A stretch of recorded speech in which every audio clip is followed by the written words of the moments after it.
আসসালামু আলাইকুম প্রিয় শিক্ষার্থীরা, আশা করি সবাই ভালো আছো। আজ আমরা প্রতিফলন ডায়েরি লিখন এখান থেকে অধ্যায়টি আলোচনা করব।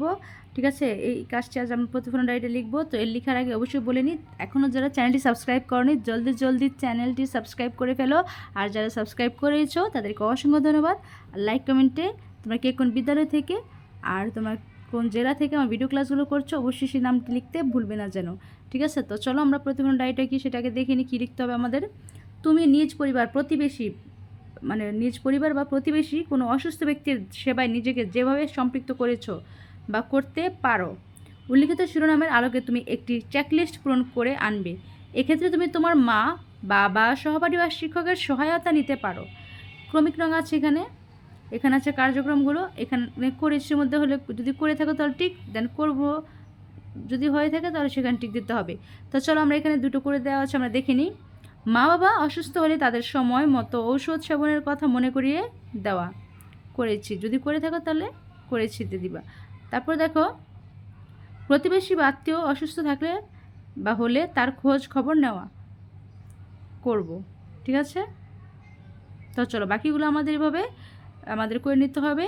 তো চলো আমরা উত্তরপত্র থেকে যে বাকিগুলো করে দেখে আসি। আর তোমরা এর মধ্যে দ্রুত সাবস্ক্রাইব করে ফেলো এবং লাইক কমেন্টে লিখে ফেলো তোমরা কে কোন বিদ্যালয় এবং জেলা থেকে আমার ভিডিও ক্লাসগুলো করছো।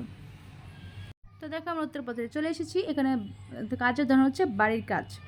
কাজের উপকরণ হচ্ছে দেখো, পাঠ্য বই, কাগজ, কলম, ডায়েরি, পেন্সিল, স্কেল, রাবার, কাটার। আমাদের যে প্রতিফলন ডায়েরিটা। কাজের নির্দেশনা, পাঠ্য বই থেকে রোগীর সেবা সম্পর্কে বিস্তারিত জেনে নাও। যে কাজগুলো করলে তোমার সুবিধা হবে ছকটি লিখতে। বাড়িতে কেউ অসুস্থ হলে কিভাবে তার সেবা করো তা নোট করো। বাড়িতে বাবা মা অন্যান্য সদস্যদের কাছ থেকে রোগীর সেবা সম্পর্কে আরও তথ্য জানো। শিক্ষকের কাছ থেকে প্রতিফলন ডায়েরি লেখার নিয়মগুলো আগেই শিখে নাও। এবার ইসলাম শিক্ষার বিষয়ে প্রতিফলন ডায়েরিতে ছকটি পূরণ করো। এক্ষেত্রে পরিবারের বয়োজ্যেষ্ঠ সদস্যদের সহায়তা নিতে পারো। নমুনা সমাধান দেখো, অসুস্থ ব্যক্তির সেবায় আমি নিজেকে যেভাবে সম্পৃক্ত করি। এখানে ক্রমিক আছে এবং 1-2 আমরা কমপ্লিট করেছি, বই করা আছে, আমরা 3 থেকে দেখব। অসহায় দরিদ্র প্রতিবেশীদের চিকিৎসার ব্যবস্থা করব। আমরা করবতে টিক দিলাম।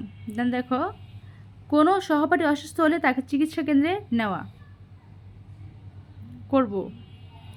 দেন দেখো 5, সহপাঠী বা বন্ধুবান্ধব অসুস্থ হলে তাকে দেখতে যাব। এই কাজটা আমরা অলরেডি করেছি, এজন্য এখানে টিক দেওয়া। তো আশা করি তোমরা বুঝতে পেরেছো আমাদের প্রতিফলন ডায়েরিটা আসলে কীভাবে কমপ্লিট করতে হবে। এভাবে ছক তৈরি করে দেন আমাদের লিখতে হবে। তো দেখো আমরা আমাদের প্রতিফলন ডায়েরিটা কমপ্লিট করে ফেলেছি। ঠিক আছে, সেটা আমাদের কমপ্লিট হয়ে গেল ছকটি। এখন আমরা নেক্সট ক্লাসটি করব এখান থেকে, বাকি অংশটুকু থেকে। তো তোমরা এখনও যা চ্যানেলটি সাবস্ক্রাইব করে রাখো, যেন দ্রুত আমি যখনই আপলোড দিই এই ভিডিও ক্লাসগুলো যেন তোমরা দ্রুত পেয়ে যাও। আর তোমাদের পর্যায়ক্রমে সকল বিষয়ের মূল্যায়ন নির্দেশিকা আমি তোমাদের এই প্লেলিস্টে, এখানে 8ম শ্রেণী প্লেলিস্টে তোমরা চেক করে নিতে পারো। ঠিক আছে, আমি সেখানে দিয়ে দিচ্ছি, তোমরা অবশ্যই সেগুলো একটু নজর করবে। এতে তোমাদের মূল্যায়ন, সামনে যে পরীক্ষাটা আসছে ষান্মাসিক পরীক্ষাটা অনেকটাই ভালো হবে। বিশেষ না হলে তোমরা সেখানে অনেক লেখা আছে, দেখলে ভয় লাগতে পারে।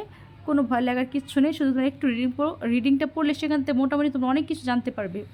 ঠিক আছে, অনেক কিছু বুঝতে পারবে, তোমাদের কাছে একদম ইজি লাগবে। ষান্মাসিক পরীক্ষা নতুন কারিকুলামটা কি একবার যদি মাথায় ঢুকে যায় তাহলে তোমাদের সাথে বেস্ট পারফরমেন্স আর কেউ দিতে পারবে না। ঠিক আছে, তো আশা করি তোমরা পারবে, ইনশাল্লাহ আমরা পারবো। তো আজ এই পর্যন্তই, এখন বিদায় নেওয়ার পালা। সবাই ভালো থেকো, সুস্থ থেকো, আল্লাহ হাফিজ।